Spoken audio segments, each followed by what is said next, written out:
Hi, Dr. Mary Primous on point. That's what the Lord told me. Like, and that's what my mother was saying. The strong must bear the burden of the weak. And that's just God, what God says of how we are to love each other. That the strong must bear the burden of the weak. And even when you're in a marriage, and even when you have friends, relationships, the strong must bear the burden of the weak. And I was going through some things, some trials, tribulation, and the Lord was like, I was like, Lord, why is this like the enemy was just attacking, like attacking. Every couple of hours there was some attack, and I had to put my hand on my heart, which I don't do often, and had just talked to God about my issue. And then I realized that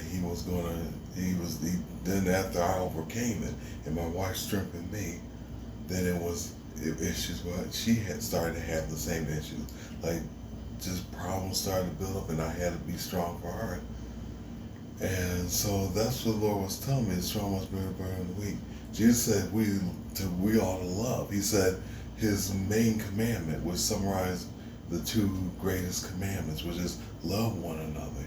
And we're supposed to walk in love. And how? Bear one another.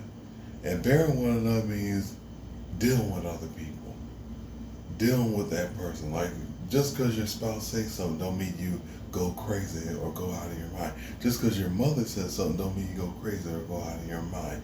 You try to understand the person.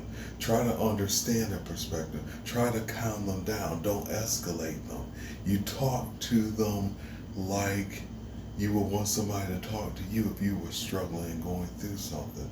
And you comfort them.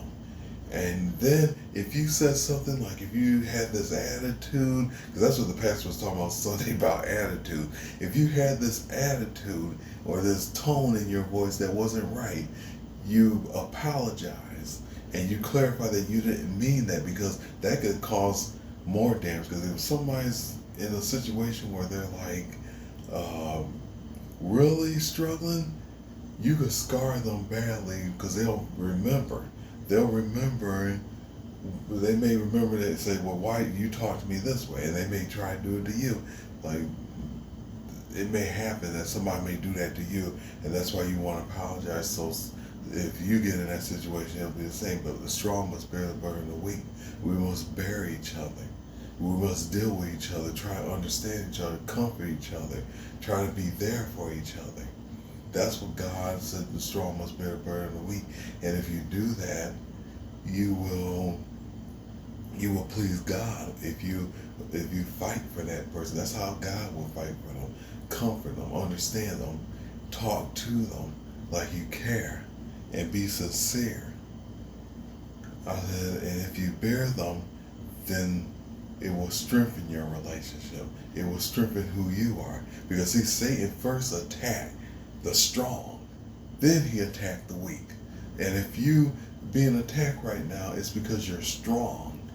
But don't be strong for yourself, God says. Be strong for others, like Jesus was.